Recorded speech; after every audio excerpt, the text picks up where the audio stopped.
How is it going, everyone? If you were like me and you were incredibly excited about Digimon Survive, but you had a lot of skepticism on when you were going to be able to play this game, yesterday was probably an incredibly pleasant day for you as we finally learned that the game will be dropping, and when it will be dropping, and I think it's a lot earlier than the majority of us expected.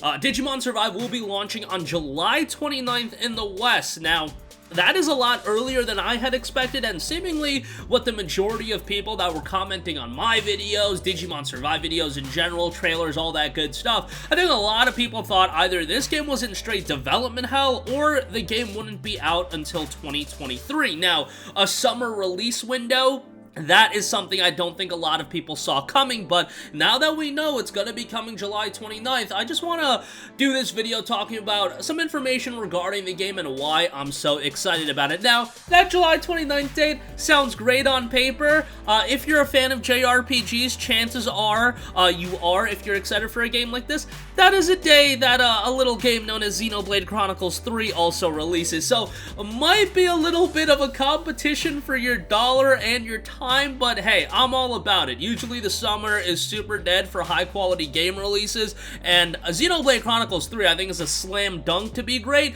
Digimon Survive I'm a little bit more skeptical on just because we've seen a couple delays, but man, what I've seen out of the game from a gameplay standpoint, a story standpoint, a presentation standpoint, all of those elements I thought have looked really strong. And Digimon as a gaming IP has been on a little bit of a resurgence. You know, going back to the late 90s, early 2000s, Digimon World was a big IP and a big franchise, but that kind of went to the wayside for a while. You know, you had Digimon World Dusk and World Dawn and games like that on the DS that were quite good, but you know, with the recent release of the Digimon Cyber Story titles, I feel like there's a little bit of momentum for Digimon as a gaming IP in general, and I hope Digimon Survive continues that momentum. So without further ado, let's talk about Bandai Namco's official description of the game, noting this is a story of survival in a strange new world. Celebrating the 20th anniversary of the Digimon anime, Digimon Survive presents a brand new adventure set in a mysterious world with characters designed by Uchi Yokomo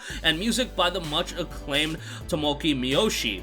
Digimon Survive sees a brand new group of teenagers led by Takuma Momozuka get lost on a school camping trip, finding themselves transported to a strange new world of monsters and danger. As they fight their way back home through an animated world of difficult decisions and deadly battles, players' choices throughout the game will impact the evolution of their monster allies and the final ending. Battles in the game are fought in 2D in a more classic strategy RPG style. So I am interested to hear from you guys what you guys think about the gameplay style. Definitely going to be a bit different than the Cyber Story games and a lot of the other Digimon games we've played in the past, being, you know, turn-based RPG games. This one is more of a strategy RPG, and there have been reports and notes that the game is gonna be heavy on the story side of things. I think for a lot of people that's incredibly exciting. I saw a bit of skepticism in that regard as well, like just how much of this game is gonna play out in that more visual novel style of presentation, but if it's like a 70-30 split or a 60-40 split, honestly leaning towards the visual novel and the story emphasis side of things, for me, that would be right up my alley. You know, I love games like Danganronpa and more visual novel style games like that. So for me, I think that's fine, and I am looking for this game to have a compelling story, but obviously, mechanically, you want it to be a competent strategy RPG, and the little bits of gameplay that we've seen thus far, I thought have looked quite good. Now, there is more information regarding the story and the gameplay from a Q&A that was done where they were asked what kind of story will be developed in Digimon Survive. Can you tell us about worldview and concept? Also, did you have any influences or references in creating Digimon Survive? I found the answer to be rather interesting and getting me even more excited for the game from a story standpoint. Habu noted, this work has a worldview that is a bit of an outside story for those who have been following the Digimon games, but with a bit of a core fan leading. The previous game, Cyber Sleuth, depicted the incidents that occurred when Digimon appear in a human society with a unique worldview. In the process of creating the world of Cyber Sleuth, what is Digimon? What is the digital world? I felt that there was a discrepancy between the concept of a digital as we perceive it and the nature of Digimon as depicted in the story.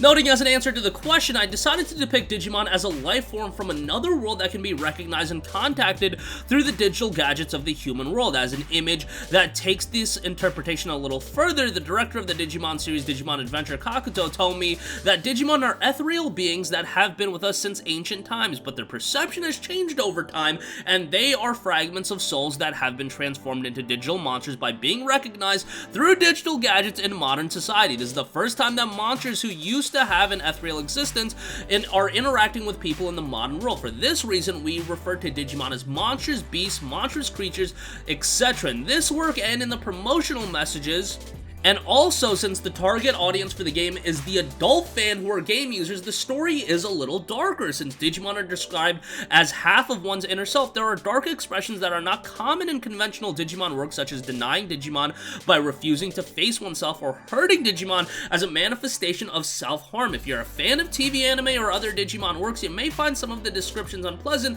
so please be aware of that in advance. Now, for me, that gets me excited because it looks to be a little bit of a tonality shift for Digimon as a whole, comparatively speaking to what we typically see. Bruh, I'm all on board on that, and I want to see if they can implement that in a quality way from a story standpoint. In regards to the gameplay, since I know a lot of you guys are concerned about that, battles progress in a traditional tactics battle style. At the start of a battle, you can select up to 10 units to join the battle. Battles are turn-based with the order of action determined by the speed of the units. When it's time for your unit to take action, use the command to choose your action. You can use move to move your units according to the square on the field, the distance traveled, and the ability to climb. The height differences are different for each monster. If an enemy is within your attack range, you can attack them. The range of the attack really depends on the technique. The amount of damage varies depending on the directional elements such as side, back attacks, height differences, compatibility of monster species, and compatibility of attack attributes. And obviously, monsters can consume SP to unleash their techniques and digivolve their units as well. So, pretty interesting. It looks like a pretty standard tactics-based strategy RPG, but also seems to have a little bit of depth to it. I'm interested to see how the execution will ultimately work. Hopefully, it is a satisfying experience all around.